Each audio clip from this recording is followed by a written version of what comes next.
Hello and welcome to All That Jazz. I am Vivian Maria Lopez. My first guest is an accomplished jazz pianist. He has performed with great musicians as Al Di Meola, Randy Brecker, Arturo Sandoval, Chris Potter, and MDC professor Dr. Ed Calle, just to name a few. His passion for music began at a very early age in his native country of Cuba. Through hard study and perseverance, he has become an experienced pianist and a star in his own right. I am talking about jazz pianist Kemuel Roig. Welcome. Hi Vivian, thank you. Thank you so much for having me here. It's a pleasure, it's a pleasure. And Kemuel, you were born, as I mentioned, in Cuba. Yes, I was born in the city of Camagüey, which is in the center of the island, between, right next to Ciego de Ávila. So it's, I'm not really sure about this, but I think it's one of the, back in the days it was a very, very important city.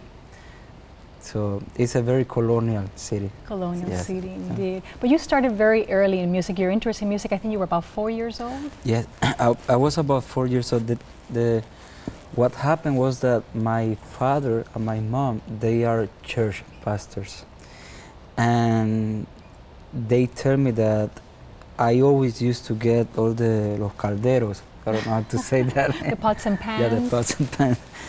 And put it in the kitchen and just played, with the la cuchara, with everything, and make the sounds with the music that was playing on the radio.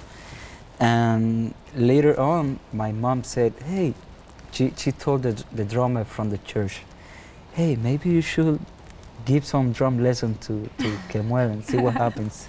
So he began teaching me, the basic rhythms. And then we found out that there was a piano teacher living 1 block away from my house. So my mom, it was a very, very old lady, but she was beautiful.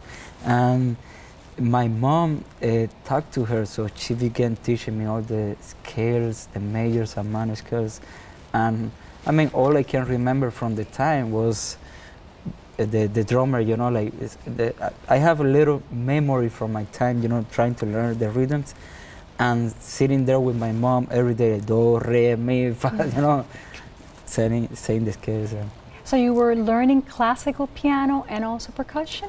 Well, not at the time. Another time. Later on is when you joined the vocational school? Yes. So later on, when I was 7 years old, my family, my mom and dad, they moved to Ciego de Ávila.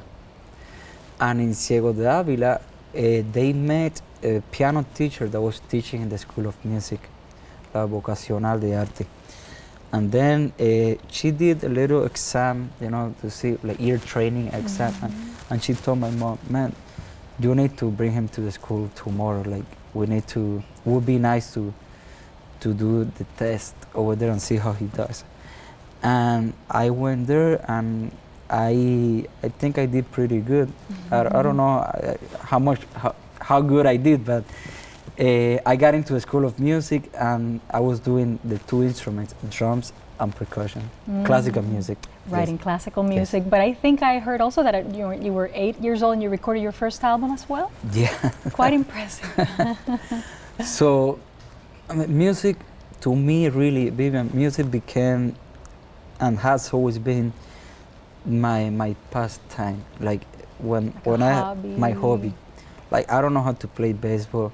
The only one time that I tried to play volleyball, this one like that, I damaged a finger. So I have this one, because instead of going like this, I went like this. So I said, you know what, this is not really for me. So I will spend many hours practicing and playing music. And my mom at the time, they had bought from the church. They got this keyboard that was amazing. It was the Roland XP80. That at the time, that was one of the state of the art. Yeah, state of the art. Everybody was using it on every recording.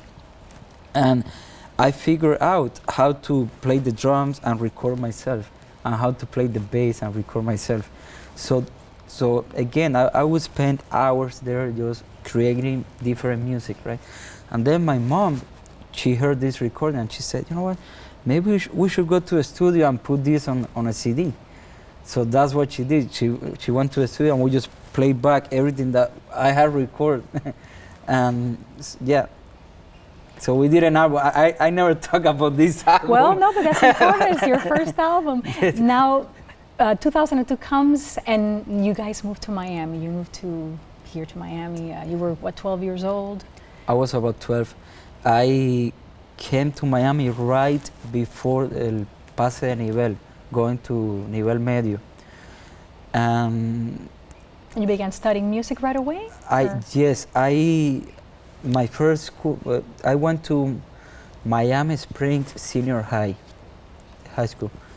And I was so blessed because when I got there, I found that the music teacher from the school, from the high school, she was a classical piano player, graduated from University of Miami. Mm-hmm. So I mean, nowadays when I think back about it, I gotta say that it was God's plan. It was moving everything. Definitely. Because I got there and she kept teaching me the same repertoire that I was doing in Cuba.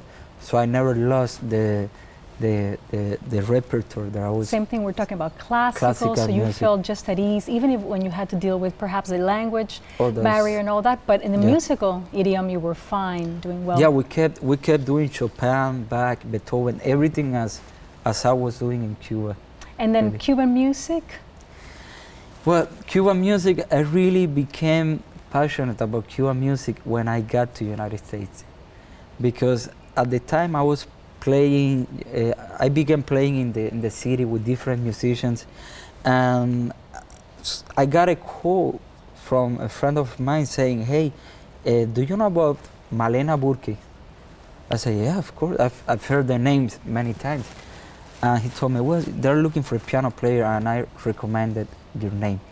So I went there, and we did a concert together, and playing with her is how I began to listen and find out about all these amazing Cuban musicians. Talking about Benny Moré, people that I had never listened to, and Chucho Valdés, Gonzalo So just a Rubalcaba, different, it's more Frank of your, Emilio, Mhm. Meme, all these amazing, Elena Burke, obviously. Yes. Yeah. Well, it's very soon. We're going to have to take a break, but I want to then, when we come back, be joined by MDC music professor Dr. Michael Liddo, talk more about when you joined Miami Dade College and all the great stuff that happened after that. So as we come back very soon, don't go anywhere. We're going to come back with more All That Jazz.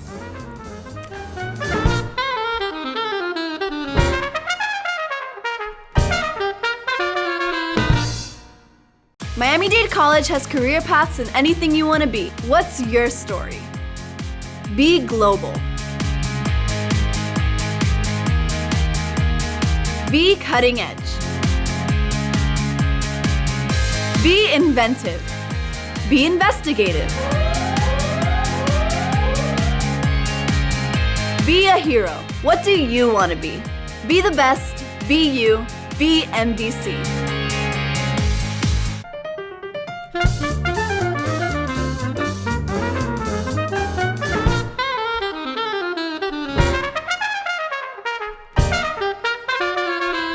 Welcome back to All That Jazz.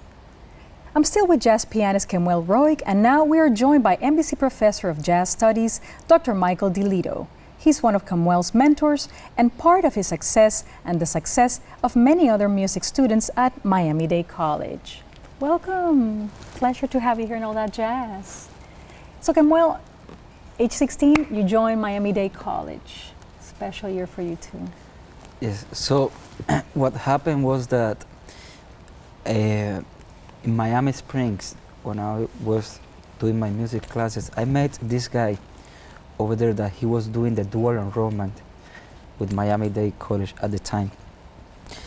And he had, we became best friends right away. And he was listening to John Coltrane and all these jazz artists.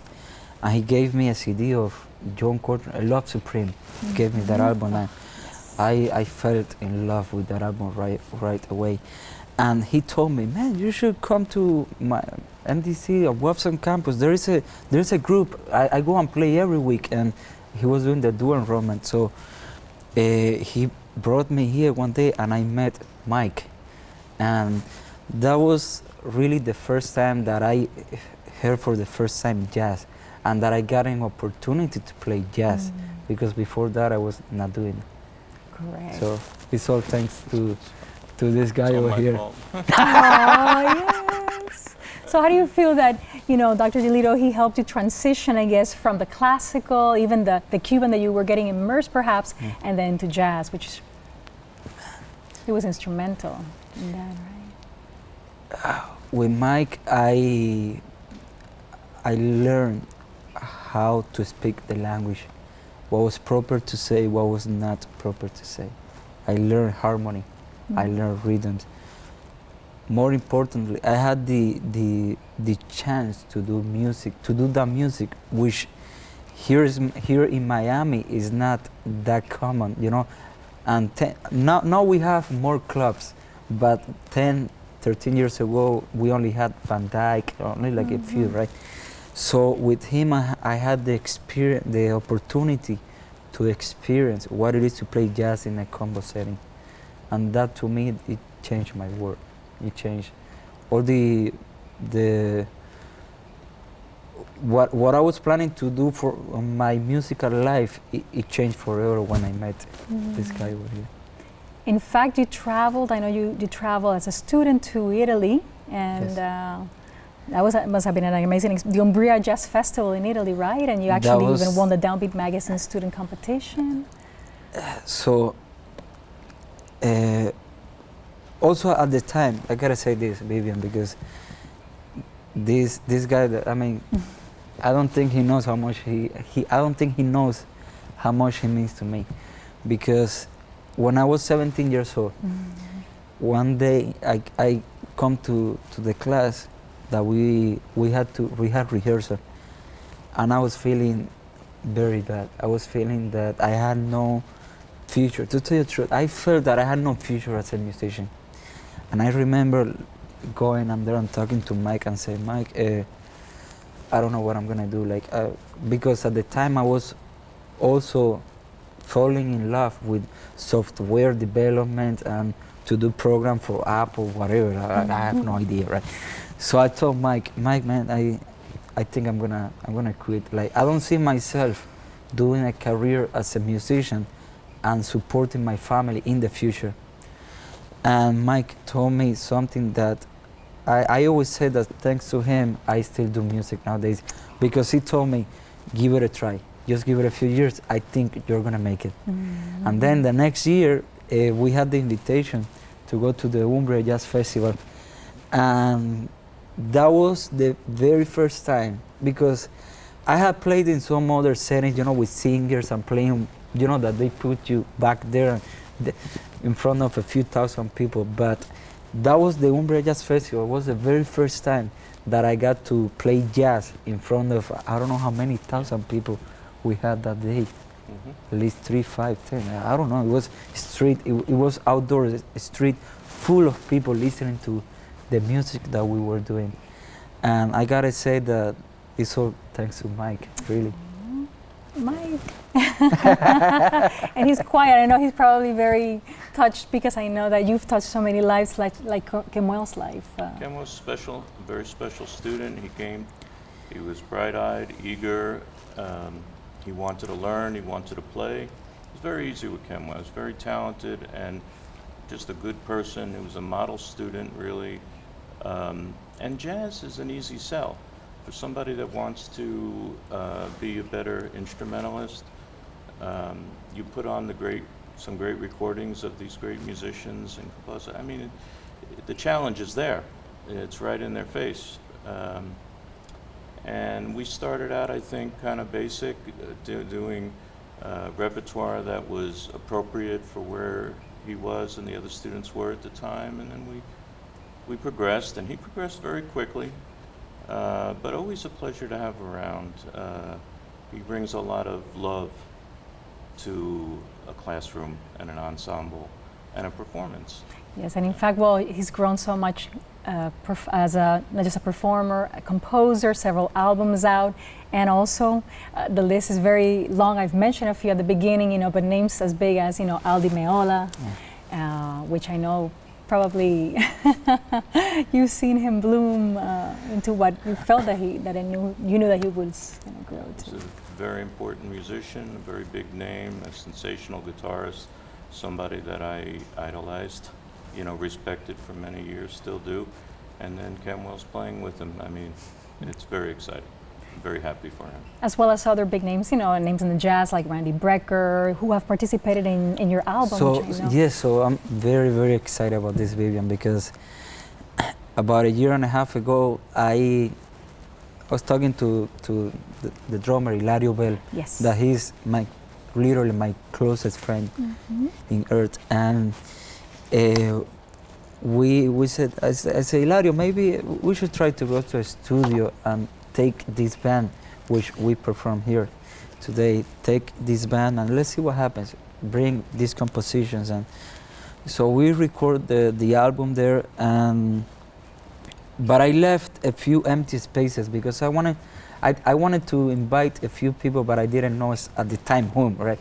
So talking to Hilario, he told me, hey, Kemuel, maybe we should try contact Randy Brecker for this part. And I said, man, I had played with Randy before a few times at the Jazz Cruise, which they do every year. It starts from Miami.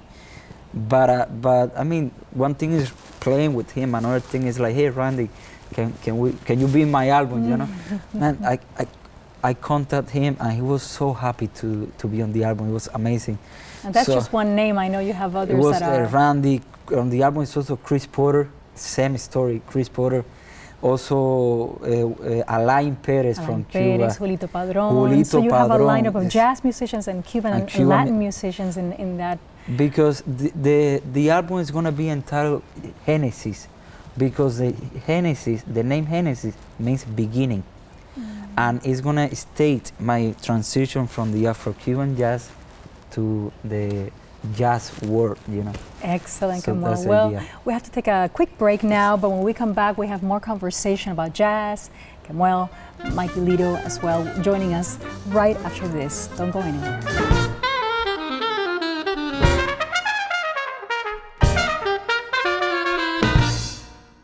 Miami Dade College has career paths in anything you want to be. What's your story? Be global. Be cutting edge. Be inventive. Be investigative.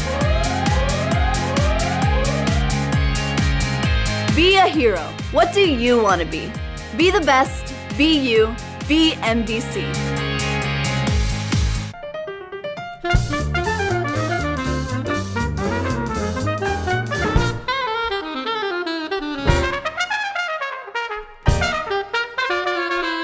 And thanks again for joining us in All That Jazz. I'm Vivian Maria Lopez.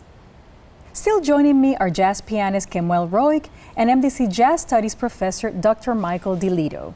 Welcome back. It's a pleasure to have you. Thank you. Dr. Liddo, you've taught jazz guitar at MDC Wolfson Campus since 1984 and served as a professor of jazz studies since 1998. Also, since that year, you were a founder and director of the beloved Jazz at Wolfson Presents a Visiting Artist Series.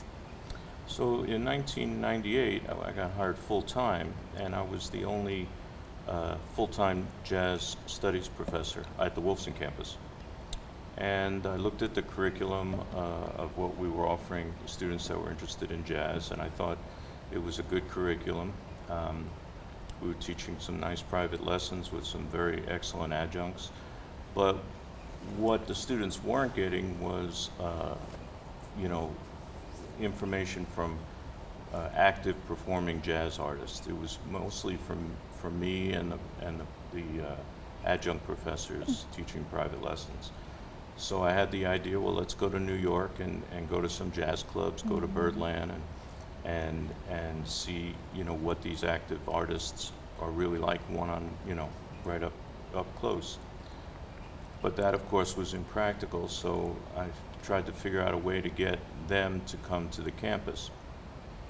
And initially, anyway, the idea was not only to have them come to the campus and perform, but perform with the jazz adjuncts and myself, so that the students could see that not only do their professors teach, but they also perform. And I think the first year we only did 2 or 3 concerts, but it was very successful.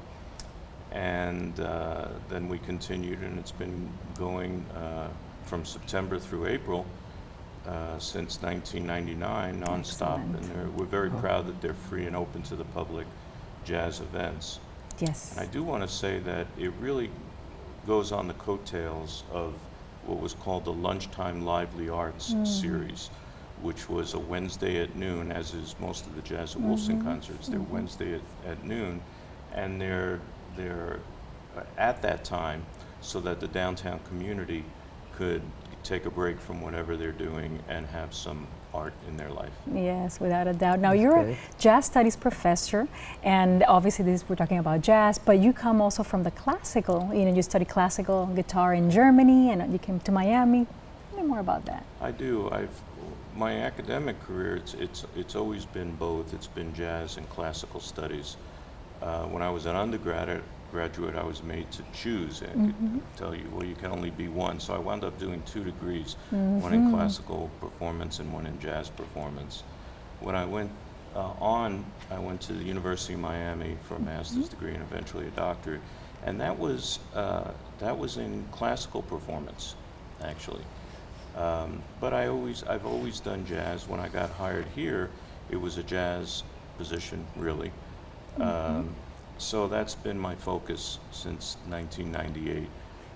And that classical education, how has it helped you transition into jazz? How do you feel? Well, that there are 2 different approaches to the music, and I don't think one is better than the other. Right. In classical music, it's about performing and bringing to life the notated music from a composer. And that's very difficult for that music to come to life. And all you have to do is compare different performers and see, well, the notes and the rhythms are basically the same, but they can sound very different. In jazz, it's more about the improvisation and what the performer brings at the spur of the moment. So it's a different focus, and I think having a background in classical music, having a diverse background in music, period, is going to help the other style, whatever it is. Definitely, yes. You're an accomplished musician. As a classical guitarist, you perform everything from University of Yucatan Chamber Orchestra, the Royal Ballet of London. You've accompanied Luciano Pavarotti, and then performed with many jazz greats in world stages, everything James Moody, Bobby Watson. I mean, I know you can share more of some of those names that you have played with and recorded with. Well, one recording I did back in 1996 was with the great jazz educator, composer, pedagogue, is David Baker. So I was on a recording with him called Stepping Out. But of course, the series has afforded me the opportunity to play with a lot of jazz greats. I also am involved with the Jamie Aebersold Summer Jazz Workshop, and I get to perform with some nice people there, David Liebman, Eric Alexander, Rufus Reed. So that's nice. And in fact, you published 2 books with Jimmy Aebersold Jazz. Yes, I have. Yeah, they're both guitar books. It's one is a beginning entry level jazz guitar book, teaching them how to play good voicings, good chords to some standard jazz tunes, and the other one is more advanced. How do you feel the education and experience that you have has benefited the students like Kemuel and others that have been part of your program? Well, besides the academic side, as far as understanding the history and the theory, I think that the fact that I am a performing musician, I like to bring that to the classroom. I do a lot of my combo instruction right from holding the instrument, and I sit in with the students all the time. And I think it's real important, if not for anything else, just to share the feel of the music. Now, Kemuel just performed at the Jazz at Wolfson concert. It must have been super exciting for you to see him coming back, bringing him back, that special thing about him that made you invite him as a performer. Well, he's taken off. I mean, his career, he was with Arturo Sandoval for, 9 years or so? 8 years. And now he's with Al Di Meola. I mean, every year it seems something new with Kemuel. And it was about time to bring him back anyway. He was here a number of years ago, but he's growing exponentially, as a without musician. a doubt. So he deserves to be showcased as much as we Definitely. can. And Kemuel, how do you feel coming back now as a performer? I know when you were a student, perhaps you, of course, enjoyed the great performances here, and now you are coming as a visiting artist. For me, today was very special because I remember this room, how it used to be back in the days, and I always used to sit over there, and then now that I'm playing here with my band, playing my music is a wonderful experience to bring all the experiences that I'm getting from performing around the world, to bring it to Miami and to the Wolfson Campus, MDC. It's a huge blessing, really. Now, what advice would you give other students or those who would like to go into music as a career, as an educator, or as a performer? Never give up. Practice every day. Listen, as Mike said before, everything is on the recordings. Listen, spend a lot of time listening. Try, don't be afraid to imitate, because that's a new thing nowadays. It's like, no, you sound like, it's okay. Yeah, if you listen to my play, I sound like blah blah blah blah, like all these piano players. It's okay. Don't be afraid to imitate. And then you'll find your own voice. And then eventually you will find your own voice. Play with other musicians. Don't. If you're a baseball player and you want to learn how to play baseball, you need to go to the field and play, right? Correct. The same thing with music. Find musicians that want to play and play jazz. Bring your compositions. Compose. That was something that Mike encouraged us to do. Compose music. And eventually, it's gonna happen. Definitely. Well, I think as we're coming to the last few seconds of All That Jazz, I thank you so very much. I wish you continued success. I mean, as we know, your career is booming, and of course, Mike here with the students, they love you and all the work that you do. We're truly thankful and happy that it's happening, and for bringing the jazz at Wolfson as well as the jazz studies. So we thank you for joining us today at All That Jazz. Thank you for having us. Thank you. Thanks very much. And friends, this is all that we have for today for All That Jazz, but we invite you to tune us again next time. I'm Vivian Maria Lopez. Bye-bye.